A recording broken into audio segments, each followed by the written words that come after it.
Commander Sarah Chen stood at the panoramic window of Mars Defense Station Alpha, watching the rust-colored surface of the red planet stretch endlessly below.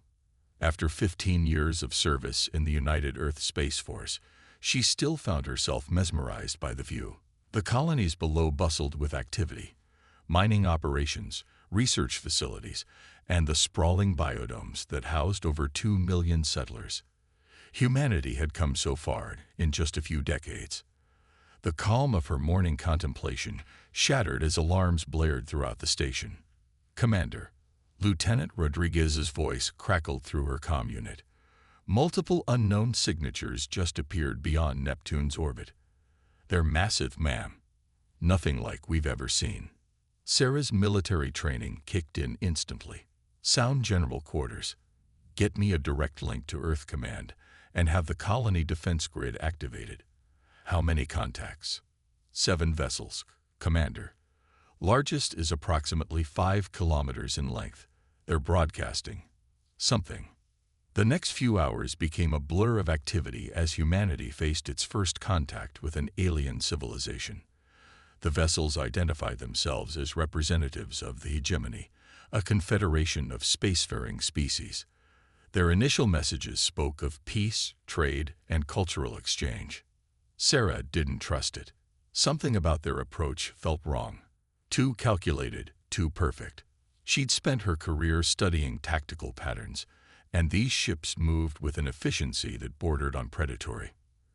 Her suspicions proved correct 3 days later.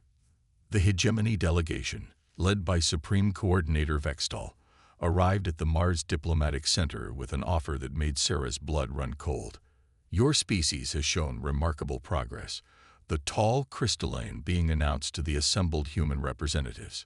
"The hegemony offers you the privilege of becoming a protectorate state. We will guide your development, manage your resources, and ensure your safe integration into galactic society." Sarah watched from her security position as Earth's diplomats exchanged worried glances. "And if we prefer to remain independent?" asked Ambassador Torres. Vextal's crystalline form shifted colors, from cool blue to a deep purple. "That would be unfortunate. The galaxy is a dangerous place for isolated species. Accidents happen. Planets get stripped of resources. Colonies disappear. The hegemony offers protection." It was the oldest protection racket in existence, just on a galactic scale. The Earth delegation requested time to consider the offer. Sarah knew they were really buying time to prepare. In her quarters that night, she reviewed the scans of the hegemony vessels. Their technology was centuries ahead of humanity's, but something about their movement patterns nagged at her tactical mind. "They're too perfect," she muttered, watching recordings of their ships maneuvering. "Too rigid. No adaptation, no improvisation." She opened a secure channel to Earth Command. "Request permission to implement Defense Protocol Sierra 9. The response came within minutes. "Permission granted." "Good hunting, Commander." Sarah allowed herself a grim smile as she began issuing orders. The hegemony had made a critical mistake. They assumed humanity would react like every other species they'd encountered. They expected fear, submission, or at best, futile direct resistance. They didn't understand that humans had spent their entire evolutionary history adapting, improvising, and overcoming supposedly superior forces. From the Ice Age to the Digital Age, humanity had faced extinction-level threats and survived through creativity and sheer determination.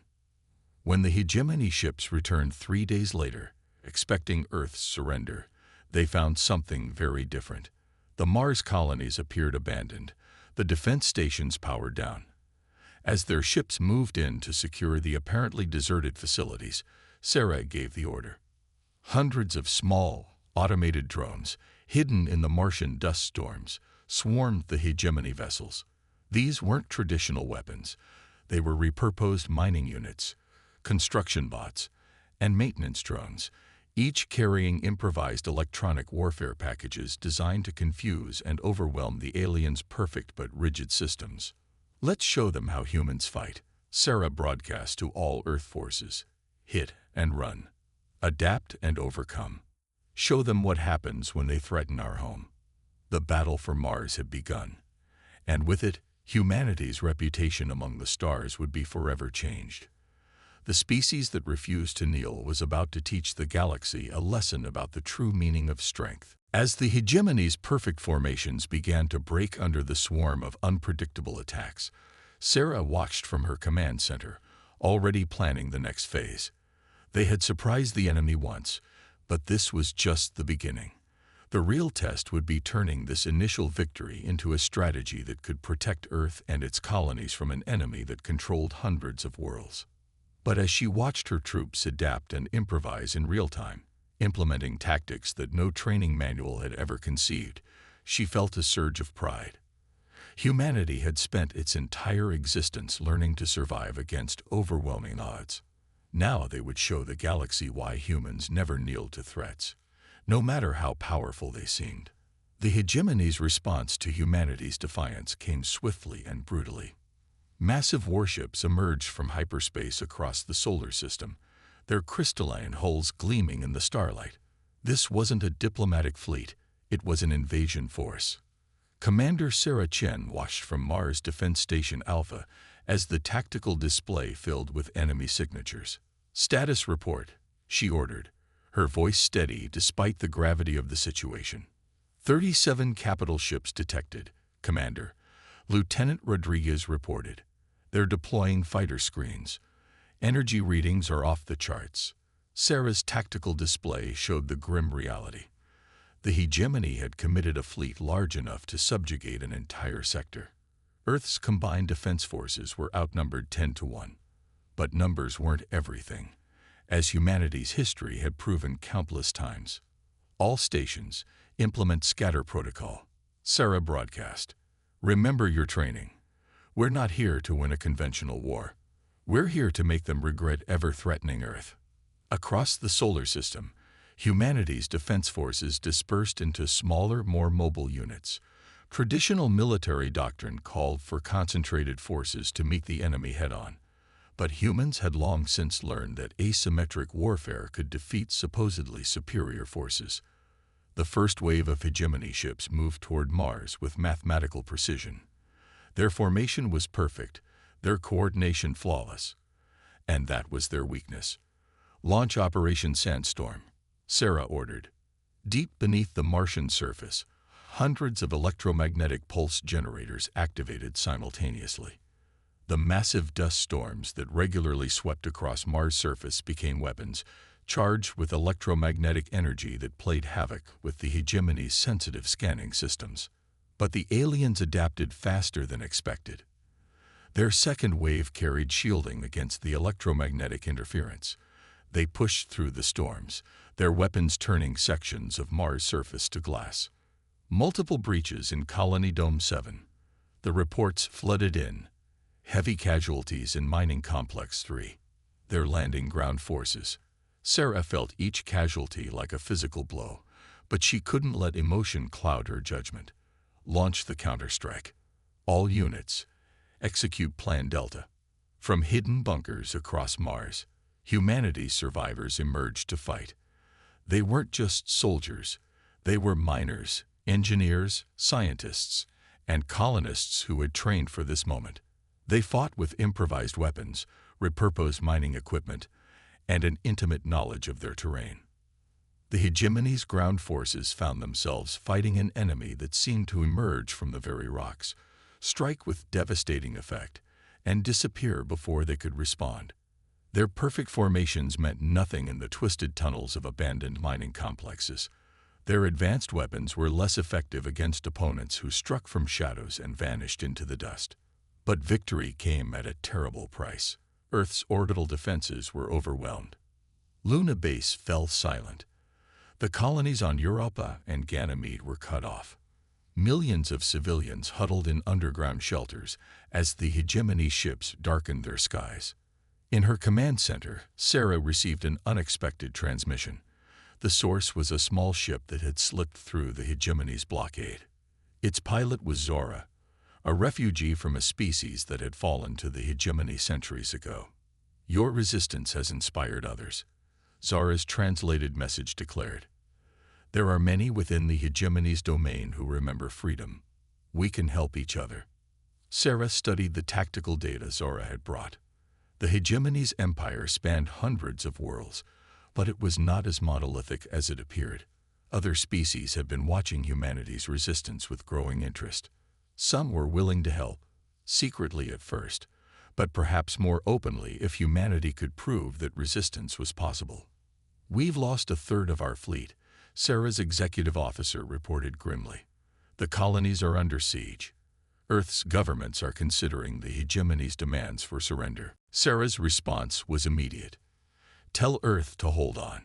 We're not beaten. We're adapting. And we're not alone anymore.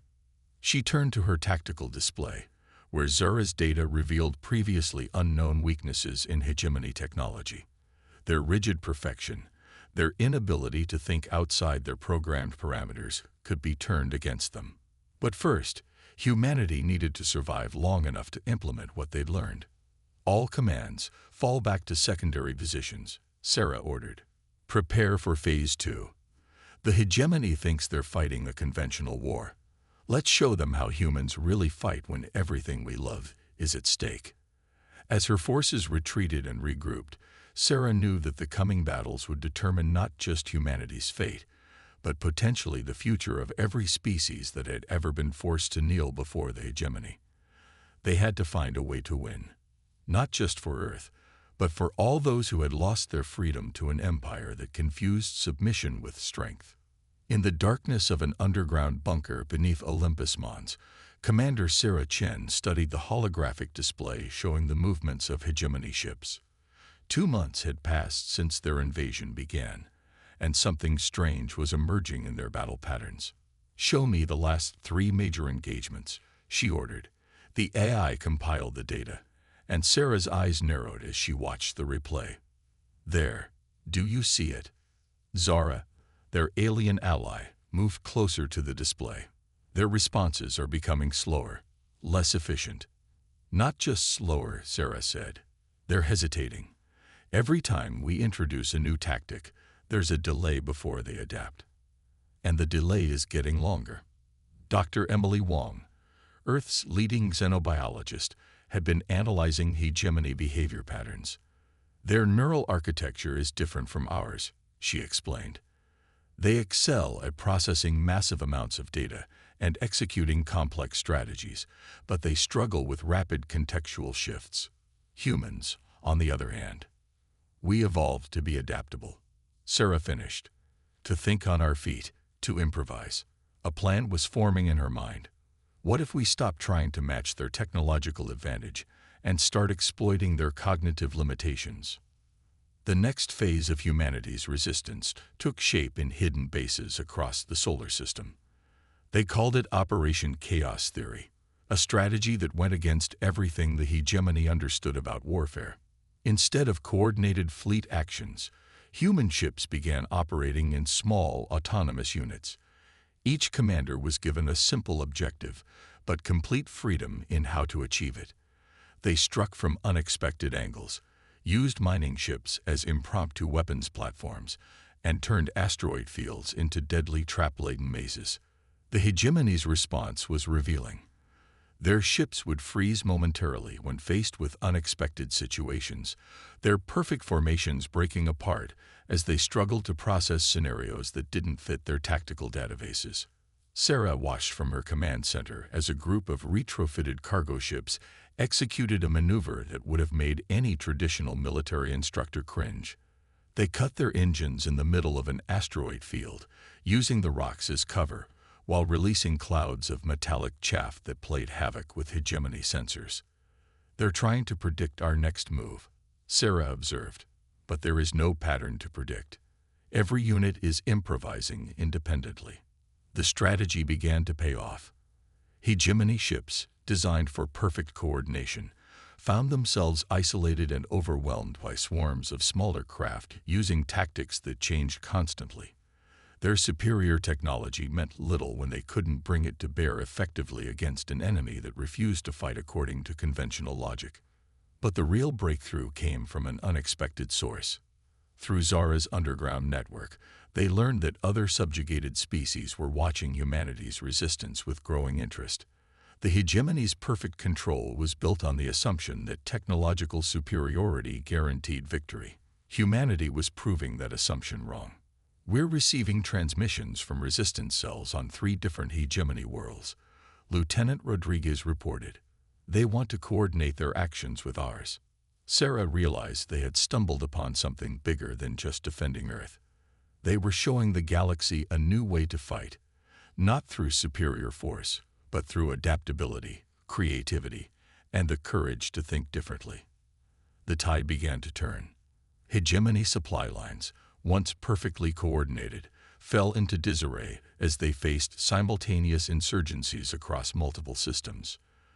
Their ships, designed for large-scale fleet actions, struggled against opponents that refused to mass their forces into easily targetable formations. But victory was far from assured. The hegemony still controlled vast resources, and their response to setbacks was to escalate the level of force. They began targeting civilian infrastructure, hoping to force humanity's submission through sheer brutality. "They still don't understand us," Sarah told her staff as they watched another colony dome burn. "They think this will break our spirit. But humans don't work that way. The harder you push us, the harder we push back." She turned to the tactical display, where dozens of small, fierce battles raged across the solar system. "Send word to all commands. Operation Chaos Theory enters Phase 2, and get me a secure channel to our allies in the hegemony systems. It's time to show them what a coordinated resistance really looks like." As Sarah prepared for the next phase of the war, she realized that humanity had found its greatest weapon, not in technology or numbers, but in their fundamental nature. The very adaptability that had helped humans survive on Earth was now helping them survive among the stars. The hegemony had built an empire on the premise that order and control were the keys to power. Humanity was about to teach them that true strength came from embracing chaos, from the ability to adapt and evolve in the face of overwhelming odds. The species that never kneeled was about to show the galaxy why flexibility would always triumph over rigid perfection. The warning came through encrypted channels. The hegemony was mobilizing its entire reserve fleet. Over 500 capital ships were converging on the solar system, determined to crush humanity's resistance once and for all. Commander Sarah Chen stood in the war room beneath Olympus Mons, surrounded by holographic displays showing the approaching armada. Representatives from 7 different resistance movements attended virtually, their translated voices filling the chamber with a cacophony of alien languages. "They're desperate," Zara observed, her crystalline form shifting colors with concern. "They've never committed this many forces to a single campaign." "Because we're winning," Sarah replied, studying the tactical displays. "Not just here, but across their empire. Every successful resistance operation inspires more. Their control is slipping, and they know it." The past months had transformed the war. What began as humanity's desperate defense of Earth had evolved into a galaxy-wide uprising. The hegemony's rigid control, once thought unbreakable, was cracking under the pressure of countless unpredictable attacks. "All resistance cells report ready," Lieutenant Rodriguez announced. "The Arcturians have sabotaged 3 major supply depots. The Centauri underground has disrupted their primary communication relays. The Proxima resistance awaits your signal." Sarah nodded, feeling the weight of the moment. This wasn't just about humanity anymore. It was about freedom for every species that had ever been forced to submit to the hegemony's rule. "Execute Operation Wildfire," she ordered. Across 3 spiral arms of the galaxy, resistance forces launched simultaneous attacks. They didn't target military installations or fleet concentrations. Those were too well defended. Instead, they struck at the foundations of the hegemony's control: communication hubs, supply lines, and administrative centers. The hegemony's response was predictable. They tried to maintain perfect order in the face of spreading chaos. Their massive fleet divided, attempting to respond to multiple threats at once. That was exactly what Sarah had been waiting for. All Earth forces implement some storm protocol, she broadcast. The trap was elegant in its simplicity. As the hegemony fleet dispersed to chase phantom threats and respond to diversionary attacks, humanity's real strike force emerged from hiding. They had spent months preparing for this moment, retrofitting civilian ships with experimental technology developed in collaboration with their alien allies. The first wave struck from within the sun's corona, using its electromagnetic interference as cover. The second wave came from deep within the Kuiper Belt, their ships covered in stealth technology borrowed from the Arcturian resistance. The third wave erupted from beneath the surfaces of asteroids where they had lain dormant for months. They're breaking formation, Rodriguez reported, excitement creeping into his voice. Their command and control network is overwhelmed. The hegemony's perfect coordination, their greatest strength, became their greatest weakness. Their ships, programmed to operate in precise patterns, found themselves isolated and confused. Each commander waited for orders that never came, paralyzed by scenarios that didn't fit their tactical databases. But the real victory wasn't happening in space. Across the hegemony's empire, subjugated species watched as the mighty fleet that had kept them in line for centuries fell into disarray. The message was clear. The invincible masters could be defeated. We're receiving transmissions from multiple hegemony worlds, Rodriguez announced. They're rising up, not just the resistance cells. Entire populations are revolting. Sarah watched as the tactical displays showed more and more systems declaring their independence. The hegemony's empire, built on fear and rigid control, was collapsing in the face of something they had never understood: the power of hope. In orbit above Mars, the battle reached its climax. The hegemony's flagship, a massive crystalline structure that had terrorized countless worlds, found itself surrounded by a swarm of smaller ships. They attacked from all angles, using tactics that changed too quickly for the alien commanders to counter. They're requesting communication, Rodriguez reported, his voice tight with disbelief. Sarah allowed herself a small smile. Put them through. The hegemony supreme commander appeared on the main screen, its crystalline form dulled with stress. Your tactics are incomprehensible, it stated. You fight without pattern, without order. How can you coordinate such chaos? That's what you never understood, Sarah replied. We don't coordinate chaos, we embrace it. Every human commander out there is thinking independently, adapting to circumstances, making their own decisions. That's not our weakness, it's our strength. As the hegemony fleet began its surrender, Sarah looked at the faces of her alien allies. She saw in them the same fierce joy she felt, not just at victory, but at the dawn of something new. The galaxy was changing, transforming from an empire built on control to an alliance founded on freedom. The species that never kneeled had done more than just resist. They had shown the galaxy that true strength didn't come from imposing order, but from embracing diversity, adaptability, and the courage to think independently.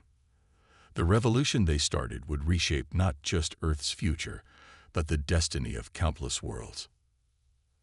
1 year after the hegemony's surrender, Commander Sarah Chen stood in the newly constructed Grand Assembly on Mars, watching representatives from over 30 formerly subjugated species gather for the first Galactic Coalition Conference. The massive dome overhead offered a view of both the terraformed Martian surface and the stars beyond, stars that now represented opportunity rather than threat. Strange to think it all started here, Zura said, joining her at the observation window. The former refugee had become the lead representative for her people in the coalition. One species that refused to submit changed everything. Sarah watched as the delegates took their places, each bringing their own unique perspectives and abilities to the gathering. We just showed them what was possible. They did the rest themselves. The collapse of the hegemony had cascaded faster than anyone expected. Once their aura of invincibility shattered, systems broke away by the dozens. Centuries of imposed order gave way to a renaissance of independence and innovation. But freedom brought its own challenges. Some newly liberated species sought revenge. Others struggled to govern themselves after generations of submission. The transition could have descended into chaos if not for an unexpected source of stability: the very diversity that the hegemony had tried to suppress. The latest reports from the Restoration Project are encouraging. Lieutenant Rodriguez, now Coalition Security Coordinator, reported as he approached. The hegemony's forced neural modifications are being reversed in over 60% of affected populations. They're remembering who they were before the conditioning. Sarah nodded, remembering the discoveries they'd made in the hegemony's archives. The Empire hadn't just controlled through force. They had systematically altered subject species, dampening creativity and independent thought. The damage would take generations to fully heal. But healing had begun. The coalition wasn't built on forced uniformity like the hegemony, but on the principle that different species working together, each contributing their unique strengths, created something greater than the sum of its parts. The Arcturians' spatial mapping abilities combined with human tactical flexibility have revolutionized navigation. Rodriguez continued. The Centauri's biotechnology, merged with Proximan engineering, is solving problems we thought were impossible. Every day brings new breakthroughs. Sarah moved to the center of the assembly as the session prepared to begin. As Earth's representative, she had watched this new galactic society take shape. It wasn't perfect. There were still conflicts, disagreements, and challenges to overcome. But unlike the rigid perfection of the hegemony, these problems were met with creativity, adaptation, and cooperation. The universe is vast. She began her address to the assembled delegates. For too long, one power tried to force all of its diversity into a single mold. They saw differences as weakness, independence as disorder. They were wrong. She gestured to the gathered representatives. Look around you. Every species here brings something unique. Different ways of thinking, different abilities, different perspectives. That's not our weakness. It's our greatest strength. The assembly chamber hummed with translation devices as her words reached each delegation. A year ago, we proved that determination and adaptability could overcome even the most powerful empire. But our real victory wasn't military. It was showing the galaxy a better way forward. Sarah paused, looking at the faces before her: crystalline forms, atmospheric swirls, biomechanical constructs, and dozens of other manifestations of life. The hegemony thought strength came from imposing order. We know it comes from embracing diversity, from working together while maintaining our unique identities. The coalition charter was displayed above the assembly, not a list of commands like the hegemony's laws, but a framework for cooperation, a pledge to defend independence while working together for the common good. We choose to stand together, Sarah concluded, not because we're forced to, but because we understand that the greatest achievements come when different perspectives unite for a common cause. That's the legacy of our revolution, not just freedom from control, but the wisdom to use that freedom to build something better. As the assembly erupted in approval, Sarah caught Zora's eye across the chamber. They shared a moment of understanding. This wasn't the end of their story, but the beginning of something far greater. Humanity had done more than resist an empire. They had sparked a transformation, showing the galaxy that true civilization wasn't built on submission to a single way of thinking, but on the bold embrace of diversity and change. The species that never kneeled had helped others rise, and together they were building a future where no one would have to kneel again. Above them, through the dome's transparent panels, the stars beckoned. Not as conquistadors seeking to impose order, but as explorers ready to discover new wonders, new perspectives, and new ways of thinking. The galaxy was entering an age of unprecedented innovation and cooperation, proving that the greatest power comes not from controlling diversity, but from setting it free.